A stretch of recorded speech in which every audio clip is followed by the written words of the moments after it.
Assalamualaikum Sobat Football United. Oke, membahas konferensi pers dari Ruben Amorim. Yes, gua tahu ada situasi kontroversial ya yang dikatakan oleh Ruben Amorim, tapi itu akan gue bahas di konten lain. Insya Allah seperti itu. Kali ini gue akan membahas dari sumber manunited.com.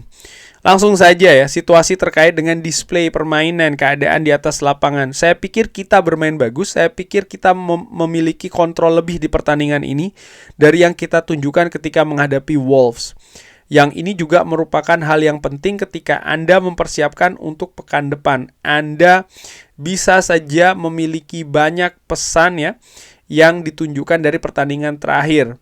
Tapi saya pikir kita mengontrol pertandingan menghadapi Leeds dengan cukup bagus. Tim sangat kuat ya dalam set piece dan juga dalam second ball, dan mereka juga atau bola kedua, dan mereka sangat cepat di depan, dan saya pikir kita mengontrolnya dengan baik.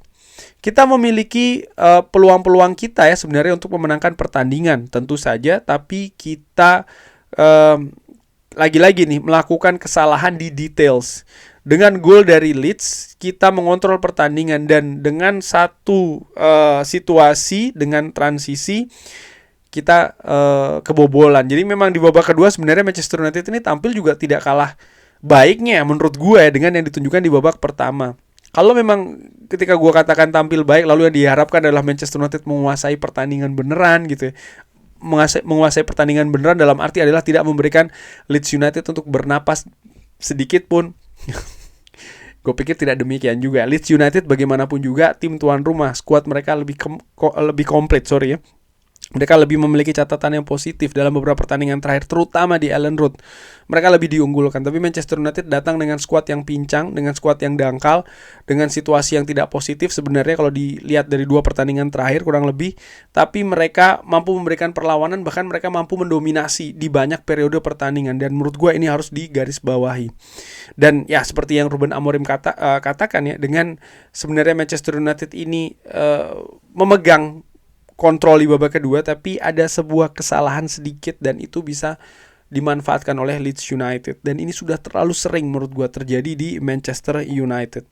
Tapi kita berhasil untuk kembali di pertandingan. Tahun lalu ini bisa jadi sangat berbeda.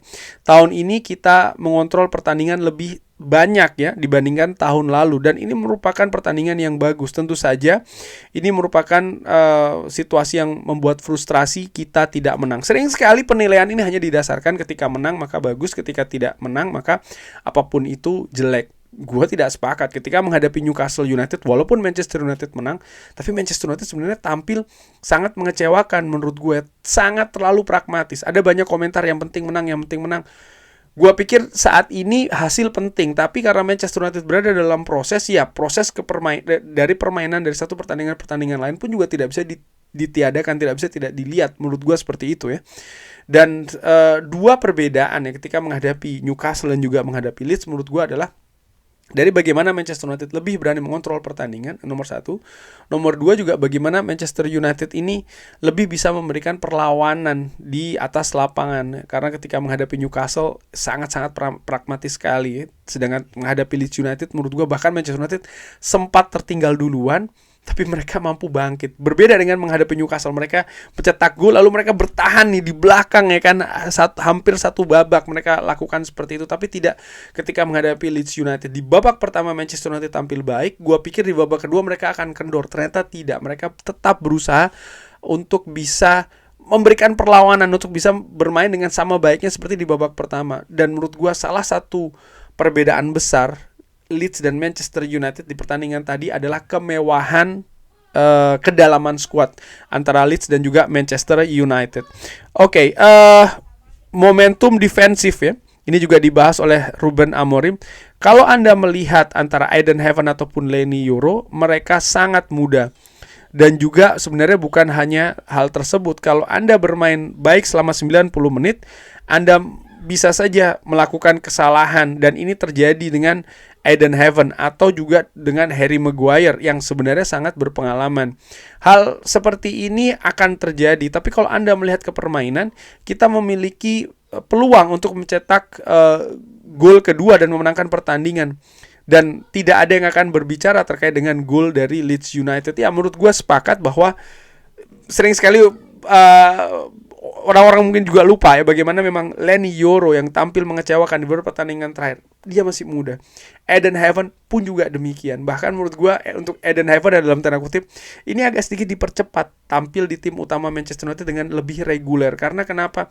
Coba bayangkan kalau Harry Maguire siap, kalau seandainya Matthijs de Ligt tersedia, gue pikir mereka mungkin yang akan lebih dipilih, atau ada Noussair Mazraoui juga ya. Mungkin mereka yang akan lebih dipilih, tapi keadaan skuad Manchester United ini sangat dangkal, terutama di lini belakang, sehingga ya pemain seperti Leny Yoro dan juga Eden Hazard merupakan pilihan yang utama saat ini. Tentu saja dengan pemain yang muda, mungkin mereka akan melakukan beberapa kesalahan dan itu yang sudah terjadi.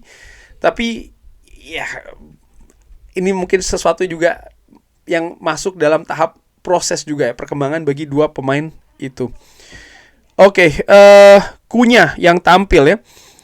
Ini bukan hanya tentang dia, saya pikir Joshua Zirkzee juga tampil baik. 20 menit dia bermain, dia menghubungkan dengan baik dengan Benjamin Sesko hari ini. Saya pikir Manuel Ugarte bermain lebih baik. Ugarte menunjukkan kalau dia memiliki sesuatu yang lebih banyak untuk diberikan, dan saya sangat senang dengan Ugarte. Kalau orang-orang atau pemain-pemain ini bermain dengan baik ya, kita selalu memiliki peluang untuk memenangkan pertandingan.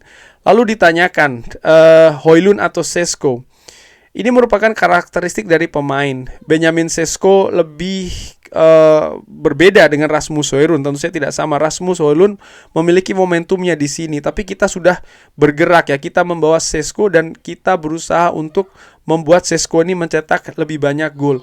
Benjamin Sesko berkembang dalam hubungan hari ini. Joshua Zirkzee bermain 20 menit dan dia juga bermain sangat aktif. Dia menciptakan banyak peluang dan menciptakan ruangan-ruangan untuk kita. Jadi ini juga hal yang penting.